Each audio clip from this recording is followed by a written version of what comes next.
Okay, this is not an exhaustive list, but it's some of them.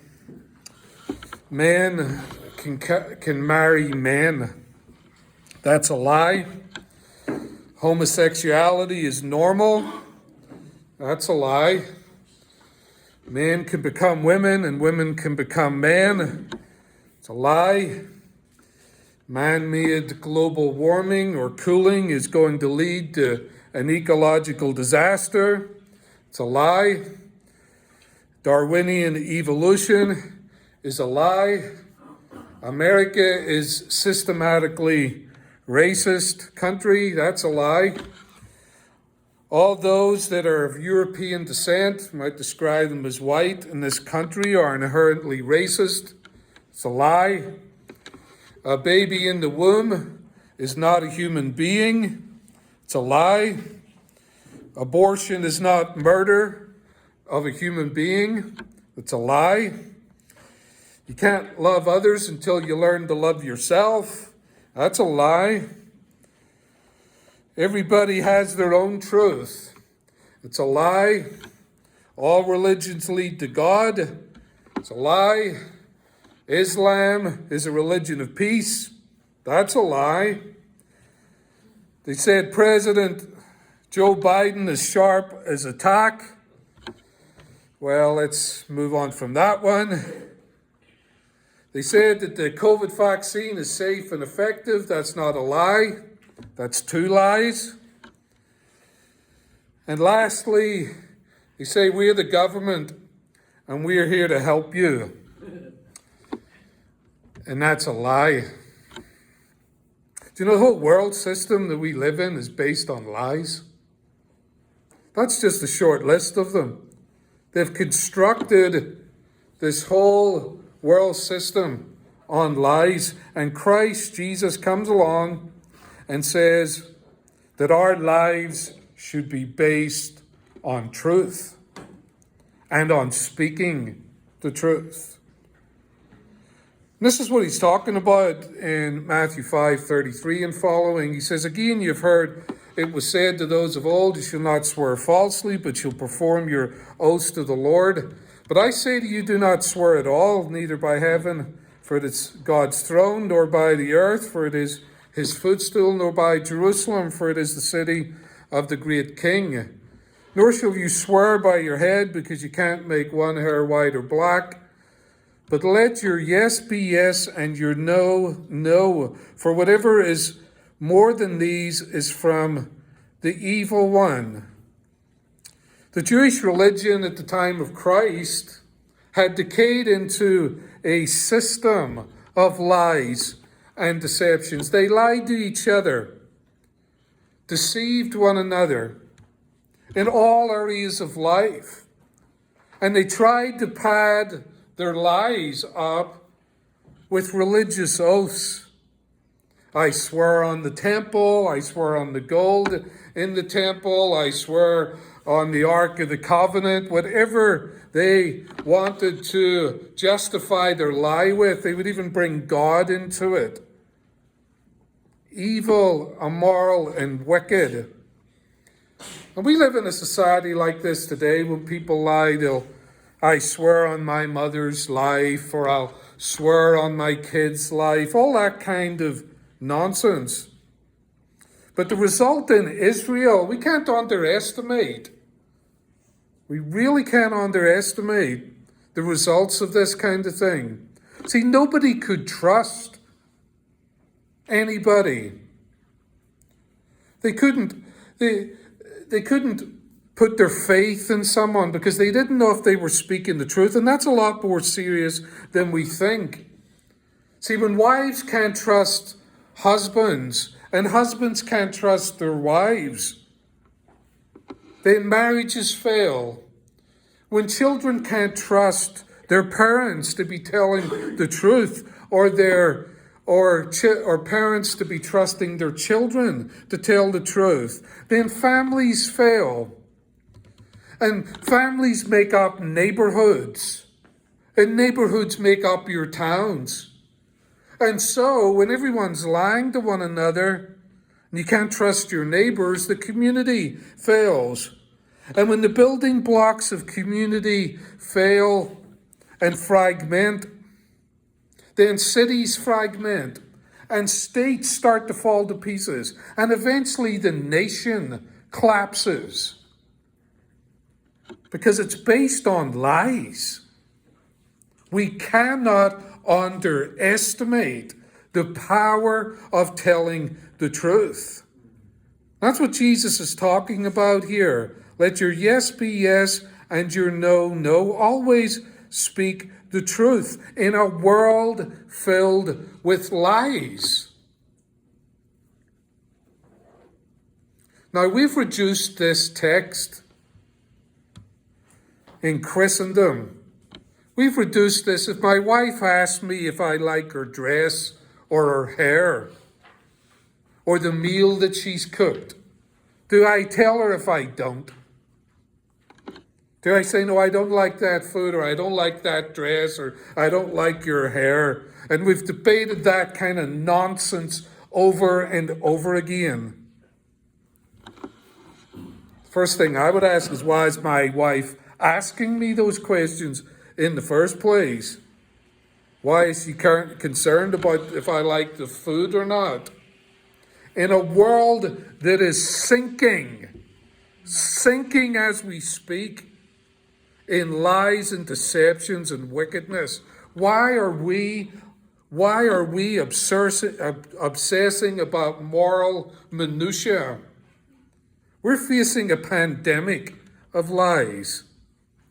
And the lies that we're hearing in this country, and I listed some of them, it's intentional. These lies are not by accident. These lies are what is collapsing this country and all of the Western world. What we're witnessing here is a planned demolition led by professional liars who are trying to destroy this country and the Western world through lies. And if we don't speak up now and take our stand on the truth, and we don't speak truth to lies, then we're not going to be able to stop this collapse. It's the truth that is the only thing that defeats the lies. So Jesus calls us to speak the truth, regardless of the consequences. An Irishman, Enoch Burke, he's a Christian. He's also an English teacher. He was teaching in a private school in Ireland, maybe 18 months ago. And the school asked him to call a young boy they. He's an English teacher. He doesn't call anybody they. But they asked him, because he's a Christian, to start getting involved in this woke nonsense. Well, they picked the wrong one. Enoch said absolutely not. He wouldn't compromise Christ. He wouldn't compromise the truth. He has now spent 400 days in prison. And as I speak here today, he's in Mountjoy prison in Dublin. Because he wouldn't call a young boy they. He wouldn't call a girl a he. He wouldn't call a she a him. He wouldn't play the game because his life is based on truth. See, the problem is when you speak the lie, any of those lies that I listed, when you decide it's easier and more comfortable just to go and do what everybody else is doing, then they control your mind. If they can control your speech, they can control your mind, and they control you. So when the world system says to us, a man can marry a man, we're saying, no, he can't. There's no such thing as two men getting married. Marriage is between a man and a woman. When they tell us that homosexuality is normal, we're going to say that's a lie. It's abnormal. Nothing normal about it. When they say a man could become a woman or a woman could become a man, we're going to say, no, that's a lie. That's not true. That's impossible. If they say that everybody in this country that is white is systematically racist, we're going to say that's a lie. It's a lie. We're not going to go along with it. And that a baby in the womb is not human, it's a lie. That's a human being from the moment of conception. And if they say abortion, we're going to say murder, because that's what it is.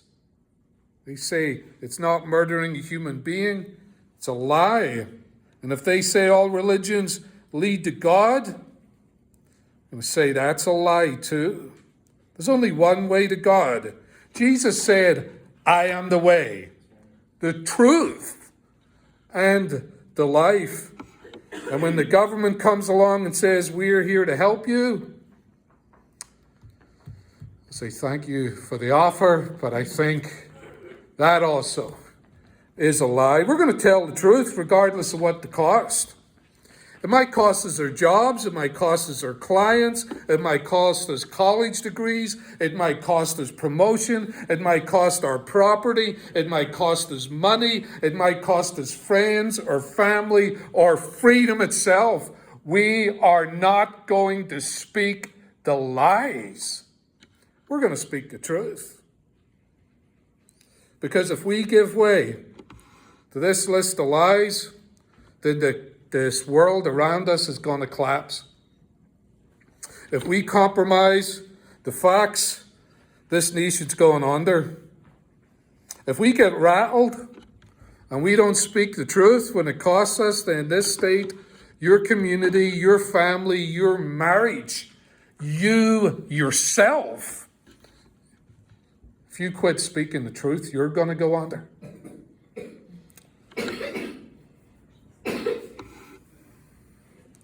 At times we're missing it, that our speaking the truth in a world built on lies is holding the fabric of society together.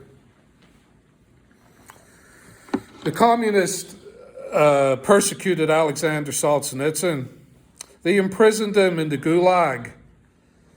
Had prison set up for anybody that wouldn't get on the communist bandwagon. Alexander Solzhenitsyn ended up there. But Alexander Solzhenitsyn was a very intelligent man, a well-known intellectual in Russia. Instead of killing him, which probably would have made him a martyr, they let him out of the Gulag and they exiled him from his home, from Russia. And they exiled him for speaking the truth. And when he got out, he wrote an essay called Live Not by Lies. I think it might be useful for us. I encourage you, read the whole essay and read his book, The Gulag Archipelago, because he can give you in detail what might well be coming to this country. I hope it doesn't. But if it does, we would do very well to learn from those who went through this kind of communist wickedness. I want to read you an excerpt from his Live Not by Lies speech. I believe he gave this at one of the Ivy League colleges in this country. Might have been Harvard. I was going to read you an excerpt. When political violence bursts forth onto a peaceful people's condition, its face is flush with self-assurance. It displays on its banner and proclaims, I am violence. Make way, step aside, I will crush you. But violence ages swiftly. A few years pass and it no longer is sure of itself. To prop itself up, no, or to appear deceit. It will without fail call forth its ally, lies. For violence is nothing to cover itself with but lies, and lies can only persist through violence. And it is not every day and not every shoulder that violence brings down its heavy hand. It demands of us only a submission to lies, a daily participation in deceit, and that suffices our fealty. And therefore we find neglected by us the simplest, the most accessible key to our liberation, a personal non-participation in lies. Even if all is covered by lies, even if all are under their rule, let us resist in the smallest way. Let their rule hold not through me. And this is the way to break out of the imaginary encirclement of our inertness, the easiest way for us and the most devastating for the lies. For when people renounce lies, lies simply cease to exist. Like parasites, they can only survive when attached to a person. It will not be an easy path, perhaps, but it is the easiest amongst those that lie before us. Not an easy choice for the body, but the only one for the soul. No, not an easy path, but then when we already have among us people, dozens even over the years, abided by all these rules who lived by the truth. And so, we need not be the first to set out on this path. Ours is but to join. The more of us set out together, the thicker our ranks, the easier and shorter this path will be for us all. If we become thousands, they will not cope. They will be unable to touch us. If we will grow to tens of thousands, we will not recognize this country. We will have it back again. The man grew up under communism, imprisoned by these violent, wicked, and evil ideologues, the same that we face today. And he said, the violence doesn't work. They maintain it by lies, so we must speak the truth. The truth. Wherever and whenever we're called upon, live not by lies. Elon Musk now identifies as a cultural Christian, the richest man in the world. He, along with our old atheist friend, Richard Dawkins, are now identifying as cultural Christians. It's amazing how many people in this world of lies are coming our direction because of the lies. The reason Musk is going through the process he's going through is he was lied to regarding the treatment of gender dysphoria in his son, Xavier. I believe Xavier's mother, or Elon, is separated from Xavier's mother. I'm not sure. But they came to Elon and they said, we need you to sign some papers here for Xavier. He's going through a crisis in his sexual identity and we want to give him treatment. Elon signed off on the papers. And the boy, through the treatment, in inverted commas, was made infertile. Musk said in an interview with Jordan Peterson, they lied to me and they killed my son. And then he said this, that's when I decided to destroy what he calls the woke mind virus. He says what behind all of these lies is a virus of the mind. And he said, I decided at that point to destroy it. And he was serious about it. He then went out and spent $44 billion and bought Twitter. It is now called X. Why? Because he wanted to keep the Second Amendment free in this country so that we could speak the truth, the lies. Now, what Musk is yet to work out here is that the fullness of truth is that which destroys this mind virus. And the fullness of truth is Jesus the Christ. He says, I am the truth. I am the truth. And before Pilate, when Pilate was interrogating Jesus, say, this is John 18:37. Pilate says to me, "You're a king then?" Jesus answered, "You're right in saying that I am a king, for this is why I was born, and for this cause I have come into the world, that I should bear witness to the truth. Everyone who is of the truth hears my voice." Musk hasn't grasped that yet, but he might. Pilate turned round with a lie and said, what is truth? That's the idea. There is no such thing as absolute truth, which of course is a propositional statement of truth, which destroys itself. Jesus said in John 8:31 through 43, then Jesus said this, and listen, this the text was read for us this morning. Listen to the amount of times he mentions the truth. Then Jesus said to the Jews who believed him in him, if you abide in my word, you're my disciples indeed, and you shall know the truth, and the truth shall set you free.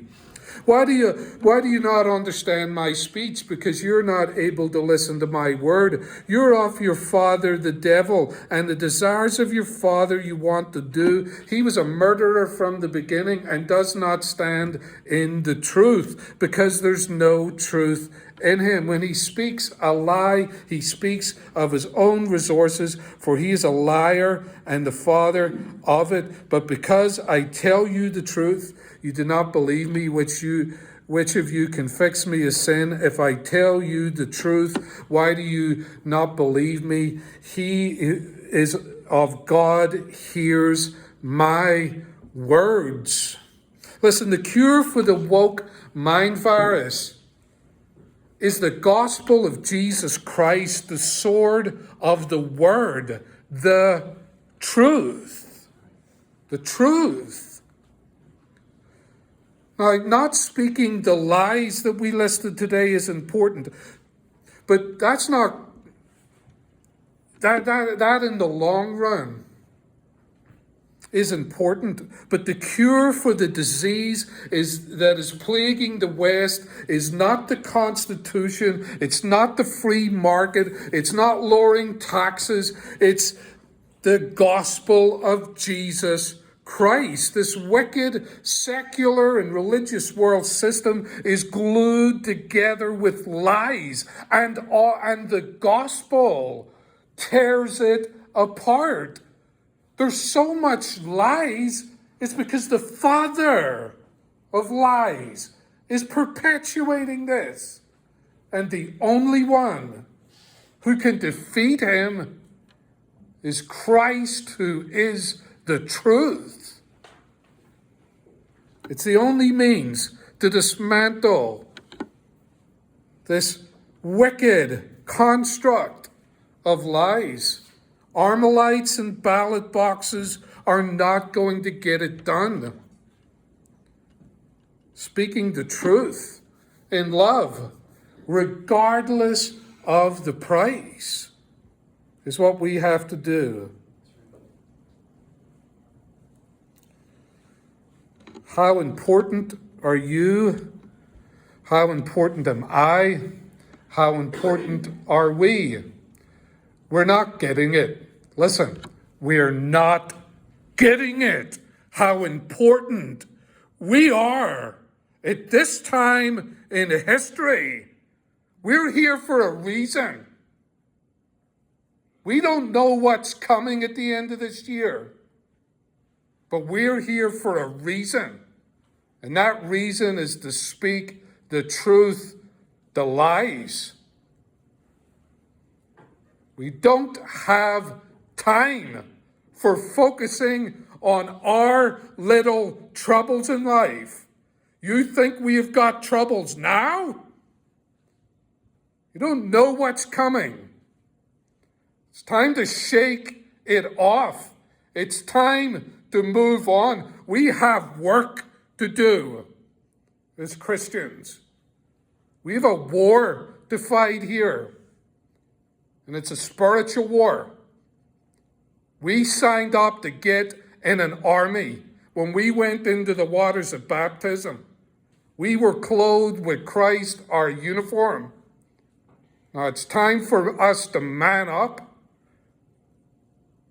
We won't have time for sniveling if this trouble comes that looks like coming. This is time to speak the truth. This is time to talk about Jesus, and that's what we are doing together. Christ in this supper. Christ in this supper brings us back to the truth. Brings us back to the truth that destroys the lies. Communists wouldn't let us do this. No way we'd be allowed to come together like this under a communist government. Do you know why? Because when you come here, we take this bread and this fruit of the vine. We're coming back to truth. That God became flesh. That's what the bread speaks about. The fruit of the vine speaks about that God became a man. That he dwelt amongst us. That they put their hands on God in the flesh. And the supper speaks to us that he lived in this world and he went to the cross. That God the Son hung on a cross, physically broken for us, spilling his blood for us. And this supper speaks about the truth, that when they buried him, he rose again on the third day. And now he is ascended to the right hand of the Father, and that he's ruling over all. And he's coming again. See, this supper speaks to us that he who was crucified is coming again. And he's coming to make the whole world right. And that's the truth. That's the truth that destroys all of the lies.